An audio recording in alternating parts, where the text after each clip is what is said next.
Hello guys, so if you want to make a table on Excel, then you simply go to Excel.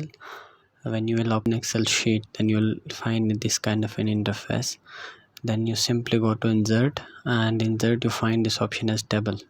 You click on OK, then you drag by holding the bottom of the cell, and you drag it down as well. So this is how the colored portion, which is your table. Now you can write serial numbers, names, or any data as per requirement. So I'll quickly fill the data, and then we'll go to the next part of the video.